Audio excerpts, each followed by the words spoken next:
원무과에서 일을 하게 되면 좀 장점들이 좀 있어요. 간호학과 학생으로서 제가 원하는 금액을 불러서 간호사만큼 벌고 있습니다. 네, 안녕 여러분, 가원입니다. 자, 오늘은 많은 분들이 질문을 주셨던 부분에 대해서 제가 설명을 해드리고자 이렇게 카메라를 켜게 되었습니다. 제가 지금 간호학과 4학년인데 졸업을 이제 1년을 앞두고 있습니다. 그러니까 간호학과랑 별개로 원무과에 대해서 물어보시는 분들도 많고, 제가 주기적으로 원무과 아르바이트로 가는 편인데 어떻게 간호학과 학생이 원무과를 아르바이트 할 수 있는지에 대해서, 또 혹은 굳이 서울까지 가서 아르바이트를 할 필요가 있는지에 대해서 많이 궁금해 하시는데, 제가 호텔에서 퇴사를 하고 나서 다른 호텔로 이직하기 위한 준비를 하고 있었는데, 그 과정에서 좀 돈을 벌고자 잠시 원무과를 지원을 했었습니다. 그래서 제가 했던 분야는 프론트나 식음료 파트였기 때문에 고객을 응대할 수 있는 호텔 아닌 다른 곳을 찾아보자 해서 찾은 곳이 바로 원무과입니다. 그래서 원무과를 좀 많이 지원했는데 총 2군데에서 연락이 왔었습니다. 첫 번째 요양병원과 두 번째는 지금 다니고 있는 현재 원무과 병원입니다. 주간에는 제 공부를 하고 야간에 약간 일을 하는 게 좋을 것 같다는 생각이 들어서, 그래서 야간 당직으로 이제 원서를 넣었던 거죠. 근무 시간표는 5시 반부터 시작해서 그 다음날 아침 9시, 그러니까 퐁당퐁당 근무를 합니다. 그래서 야간 근무자는 총 2명이고요. 제가 5시 반에 쓰고 9시 퇴근을 하고, 9시부터 주간 근무자가 쭉 쓰고 5시 반부터 다른 분이 오고, 그래서 이제 퐁당 이제 격일제로 이렇게 해 나갔는데, 급여는 이게 사람마다 좀 달라요. 그때 당시에 제가 했던 업무가 수납하고, 그 다음 접수, 그 다음에 입원과 퇴원. 이때 퇴원 같은 경우는 정식 퇴원이 아닌 가퇴원으로 되는데, 이 가퇴원이란 말은 사실 이제 퇴원을 해야 되는데, 퇴원하기 전에는 반드시 심사 과정을 거쳐야 됩니다. 그 심사의 과정을 거쳐서 진료비가 책정이 되는데, 야간 때 같은 경우는 이 심사를 할 수 있는 게 없어요. 왜냐하면 심사 업무를 보시는 분들이 주간에 출근을 하기 쉽기 때문에 주간에만 확정이 되지, 야간에는 심사 없이 퇴원을 하는 거였기 때문에 원래 수납하는 것보다 더 많이 책정을 해서 그렇게 부과를 한 다음에 이걸 이제 가퇴원비를 받습니다. 그러고 나서 이제 나중에 그 다음날 다시 오셔서 심사 과정이 끝난 다음에, 일요일 같은 경우는 24시간 당직을 하게 됩니다. 그러니까 야간 근무자 2명이서 돌아가면서 격주로 일요일마다 24시간을 쓰는 거죠. 24시간을 썼을 때도 어떻게 근무를 24시간을 쓰느냐 이렇게 생각할 수도 있는데, 또 막상 하면 또 하게 됩니다. 그리고 병원이 그렇게 지루하지만은 않아요.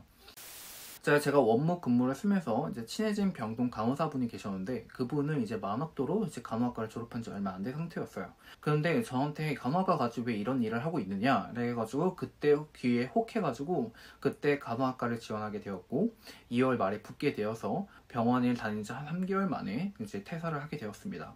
이게 야간 근무 특성상 이제 연차를 사용할 수가 없어요. 왜냐하면 주간 근무자가 야간 근무를 쓰지 못하기 때문에 야간 근무자끼리 합의를 해서 연달아 쓰거나 아니면 거의 연차를 쓰지 못하는 상황이 발생되었습니다. 지금 현재로서는 야간 근무자들의 편의를 봐주고자 지금 연차를 좀 소진시키고자 제가 아르바이트로 이렇게 투입이 돼서 그분들을 쉬게 하는 거죠.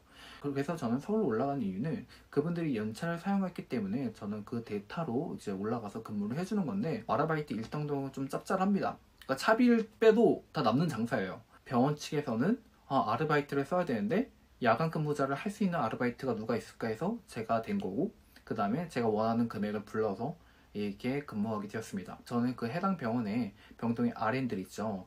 간호사만큼 벌고 있습니다. 지금도 잘 아르바이트 하고 있는데, 지금 현재 시간이 지금 현재 날짜가 3월 11일이고요. 제가 금요일까지 노인 요양병원에서 실습을 하고 나서 올라왔습니다. 그래서 좀 있으면 이제 3시간 뒤면 다시 이제 업무과로 출근을 해야 합니다. 그리고 다음 주 월요일날 이제 이론 수업 들으러 학교로 다시 내려가야 되는데, 아무튼 이렇게 바쁘게 살고 있습니다.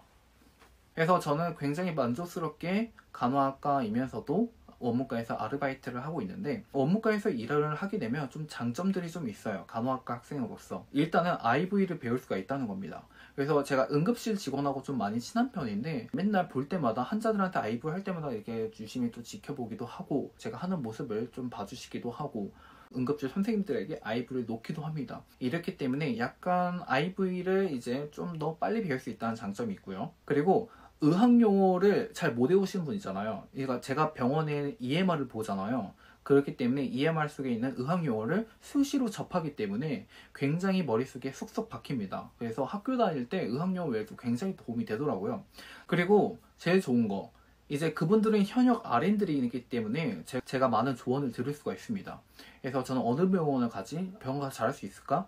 그러니까 남자 간호사가 할 수 있는 게 많이 없지 않을까, 이런 부분에 대해서 굉장히 많이 질문을 해서 많이 도움을 받고 있는데, 실제로 제가 다니는 병원에 응급실엔 남자 간호사들도 있습니다. 그렇기 때문에 제가 조언을 진짜 많이 얻는 편이에요. 케이스를 작성할 때 모르는 부분이 있잖아요. 약간 의사랑 친해지면 제가 의사한테 서슴없이 물어봅니다. 그리고 RN들한테도 물어보고, 그렇기 때문에 많은 도움을 받고 있습니다. 아무튼 간호학과생들이 원무과에 다니면 좋은 점, 제가 왜 간호학생인데 원무과에서 일을 하고 있는지, 그리고 간호학과 별개로 원무과에서 근무를 원하시는 분들의 질문에 대한 답변을 해드렸습니다. 그리고 또 궁금하신 내용이 있다면 언제든지 저한테 DM을 남겨주시거나 동영상 댓글로 남겨주시면 제가 또 정리를 해서 또 알려드리도록 하겠습니다. 그러면 저는 이제 출근을 해야 되기 때문에 그럼 저는 가보도록 하겠습니다. 여러분 안녕.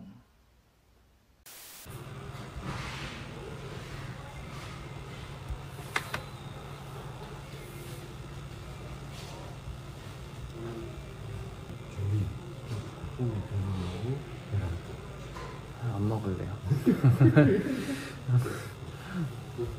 누룽지는 없어요? 네? 누룽지.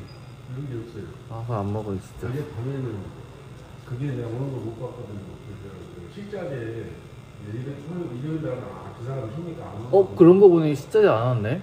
원래 안 오나? 아마 안 오나 봐요. 이제 아. 일요일 날